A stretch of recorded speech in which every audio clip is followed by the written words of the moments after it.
Hi, I'm Wayne the Boat Guy, and in this video we're going to get my boat inspected to see if I have everything that I need to have for safety requirements for the state of Maryland and the U.S. Coast Guard. And I am here with Bill Riley, who is a safety inspector, vessel examiner with the U.S. Coast Guard Auxiliary. He has done this probably, what, hundreds of times? Maybe hundreds, Yeah. Dozens anyway. Right. Gotcha. And we're going to see if my vessel is worthy. And I guess if I do a good job, I get a sticker. Is that correct? Right. And I love stickers, so that'll be great because I'll get a sticker that says I did a good job. And if I didn't, that's okay too, because the beauty of this, penalty. Right? No penalty. Come back and check to see that you've obtained whatever was missing, and then I get credit for doing another one. Nice. Excellent. Excellent. So that's the beauty of this, is that for free you can request this, and the U.S. Coast Guard Auxiliary will come out and they will take a look at your vessel. They're not going to punish you. They're not going to write you up, and they're going to take a look at your vessel, see if you have all the safety equipment that you should have, and I'm going to ask them some other questions along the way, and we'll see if my vessel passes.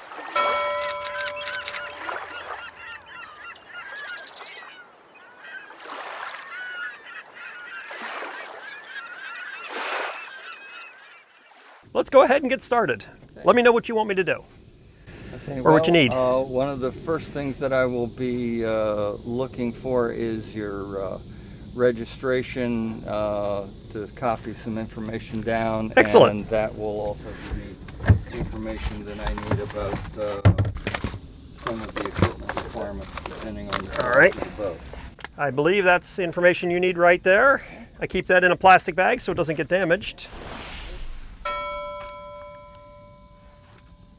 So one of the things I work off of is the required equipment checklist that I downloaded from the U.S. Coast Guard website, and it explains all the things that are required, and sometimes this information gets updated, but this particular boat is a 16-foot to less than 26-foot boat, and so as you can see, other than ignition safety switch, which is now required, all of these things are required for this vessel.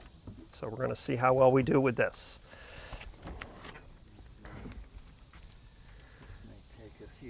Oh, that's quite all right. You take your time. Would you like me to open the bimini top out? Okay. Give you a little bit of shade? All right. Okay. Have you had any kind of a boating safety course from the auxiliary of the state, or? Actually, I have not. I'm exempted because I was born in 1960s, and. But I do plan on taking one in the future whenever we're able to do those in person again, because I'd love to do it in person. Okay, so I've got your basic information here, and you have the numbers displayed properly, and the registration and documentation is up to date. Personal flotation devices. All right. Life jackets. Yep. I have them in a couple of different locations. For a boat this size, you need one wearable for each person on board, plus at least one throwable that could be a ring buoy or just a buoy and cushion. Gotcha. So here's my throwable. I keep right here, and it actually has a whistle on it. So we just replaced this this season, so I wanted to get a new throwable. Keep that handy for me whenever I'm by myself. And then in here I have the wearable ones that my wife and I wear whenever we're out. That one has a whistle on it. This is a sports style. Don't think that one has a whistle. And then here's another sports style one. This is my wife's. And then we have, in case usually we don't have any other people on board and we do not have small children.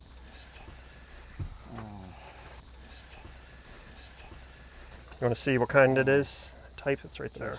Just looking for general condition. Okay, yep.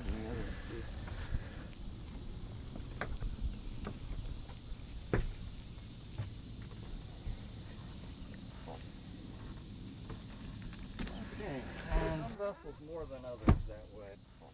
So I have some more of them located in this compartment under here, and those are the standard old orange type, and they're in that container there, which if we ever go to have more people on board, and those ones have never been taken out of that container.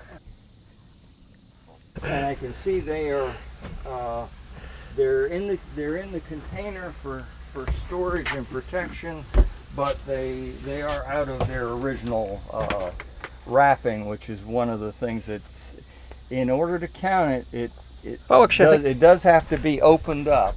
Yep. So that so I believe some people take them and leave them in the plastic wrap the way they come from the store. Right. So this is the plastic. Having them in a protective plastic container like that is fine. Okay. Having them, if they're still kind of shrink wrapped from the store, that's right. That adds just that little bit of extra delay in getting things put on in an emergency that we don't want. But yep. those So this packaging, I noticed, had ventilation in it, and so whenever I had it on the boat, sometimes it would get some moisture in there. So that's why I started putting it in the container here. Mm-hmm. But when we have other people on, then I can also easily take that out and place it on the deck if we need to. So, but I wasn't sure exactly, what the right protocol is with that sort of thing. So. Alrighty, so that's those. And then, so here's my box of other stuff. Visual distress signals, and I see you have... so I have, this is a daytime one. Yeah, the orange flag and the light. Yep, yeah, that's the one where you turn the top. I noticed since this only counts as a nighttime signal. Oh, it should be turning. There it goes. Yeah. So it does work. And this actually flashes SOS in Morse code. Yep. And it floats. The rules of the road recognize among the list of distress signals a square flag flown from the mast with a ball or anything resembling a ball either above or below it. So somebody came up with the idea, well, let's make an orange flag with a square and a circle on it in black and sell that as a distress flag. I gotcha. And right. It's recognized that way, and that's about all. And also, because of course a vessel like mine does not have a mast. I mean, I have my pole back here where my stern light is, and then my bimini. So it's like, I guess you just kind of wave that around if you're in distress, right? That would be a matter of tying that on to something. And there's probably the bow light on the back there. Yeah. So. All right. Cool. And actually, you've also got some flares. Handheld flares here, and these are good for day or night. Right. And the only thing to look at with them is the expiration date, expiration date, which is 2023. So right. That's good. So, yep. All right. That solves the problem of not having a mast. Commercial vessels, anything outdated or unapproved actually has to be removed and disposed of. On a recreational boat, you can keep these on board after they're expired as long as you have enough new ones. Right. And then in an emergency, just use the old ones first, and that way you got more backup. That's a great idea. And if you ever accumulate so many that way that you really want to get rid of some, these you can just toss in a barbecue grill in the backyard and light them and let them burn themselves out, as opposed to the aerial flares that are a little more of a disposal problem. Right. And we also have, I actually have two fire extinguishers on board. I have one down here at the helm, and then I have this one here. And as you can see by the gauge works, and that's nothing really much else to inspect about that. And I have a second one down there because, well, that's just who I am. And that's a good location for it. Okay. Now, you have a inboard engine. Yep. What type of ventilation? So I have a blower right here, which runs when the engine's off and it's ducted out onto the transom. Yep.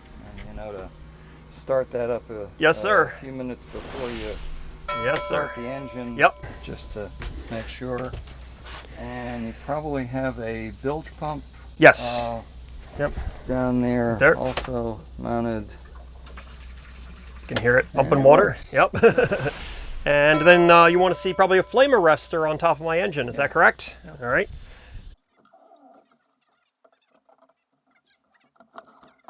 Underneath of this cover right here is where we'll show you the flame arrestor. And you can see my ducting there for the Engine compartment bilges and everything look clean and neat and orderly. if it's a 20-year-old boat, they're in pretty good shape. Not great, but in this area, sitting in the marina,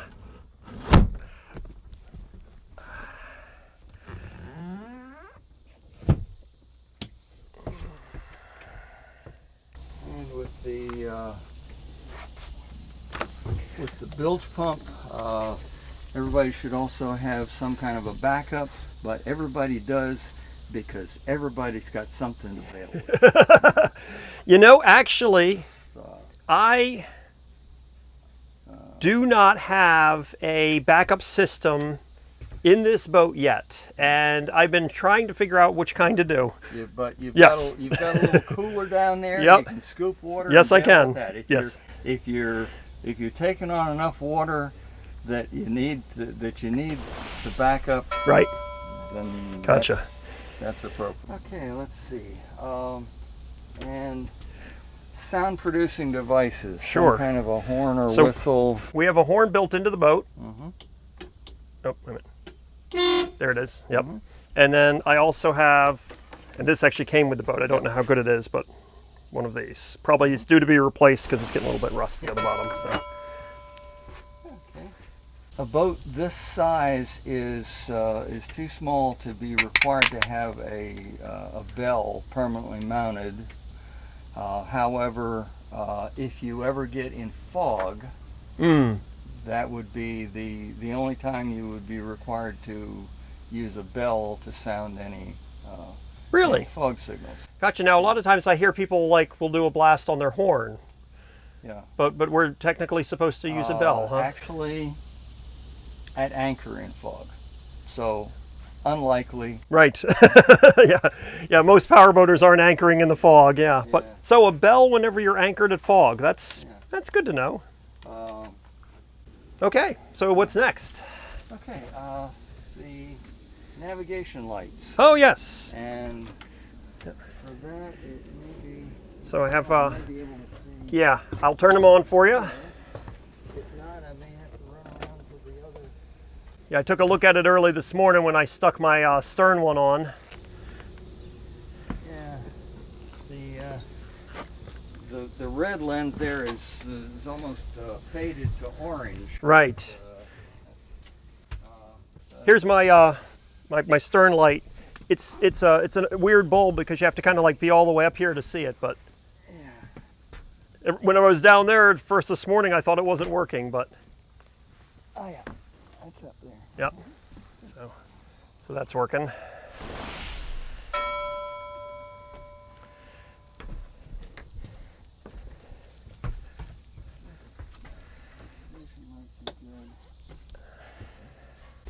So Yep. no requirement for the pollution placard or the Marpole trash placard. That would not be a failure anyway because I carry those with me, so I can just hand them out and Nice. be done with it.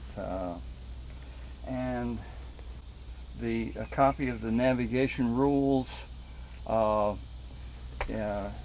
You only have to have on board if the vessel's over 26 feet in length. Cool.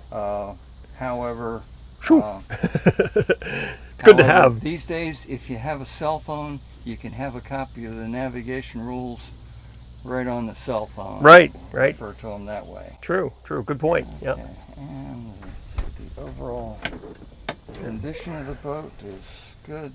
The deck is free of hazards and the bilges are clean. Looks like the electrical and fuel systems are in good condition.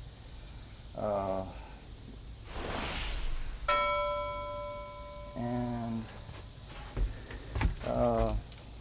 not a requirement, but we're getting into just some of the discussion items now. You don't have an installed Correct. marine radio, but do you carry a Yes, sir. handheld? Yep. We always carry that, and it is charged up and ready to go. Okay. And That's this what is this one does not have simple. DSC. It doesn't have what is it? MMMC or yeah. Yeah. And I always keep it right there. That's where that Yeah. stays. For people who do have an installed radio, often I'll look at it. It's got the little red distress button on Right. it, and I'm always asking, okay, do you have that registered with an MMSI number? Right. Do you have it connected to a GPS? Mm-hmm. And it's usually like, Right. Yep. and in that case, I'll always caution the people, okay, when you press that distress button, it will send out an alert tone, which will get people's attention, but it's not going to send out Where you a are. position message Right. or identity of your boat. Therefore, you need to follow that up with a voice message in the usual form of Mayday and your location Yep. and your identification. And when you put out a Mayday call, don't just call Mayday and wait for an answer. Go ahead and include all that information up front. Usually the Coast Guard will be coming back and asking for a repetition of whatever they missed, and asking a bunch of other questions, because they're gonna want to know what they're looking for. And sometimes the questions seem a little strange. If by the time they find you the boat is capsized, it helps to know what color bottom paint it is. Oh. They're telling Right. the guys in the helicopter Right. what they're looking for, and it makes it easier for them to focus. Sure. If they know that one of the possibilities is blue bottom paint. Gotcha. That's a great point. I never thought about that. And let's see, any kind of a first aid kit. Yes, sir. I have a little one here. My wife actually carries another one in her bag every time she's out with me. So this is just a very simple one here, Band-Aids and there again, there can't really be any specific requirements for it because it depends on what you know how to use. Okay, now let's see. This boat has for these safety. Looking to see if it has any capacity certificate or anything. Oh, it's right behind Just a you. little- Yeah, there we Yep. go. Okay, good. So we're all set. All right. Looks like you qualify for the decal. Woohoo! And I'm sticker worthy. It's an exciting day.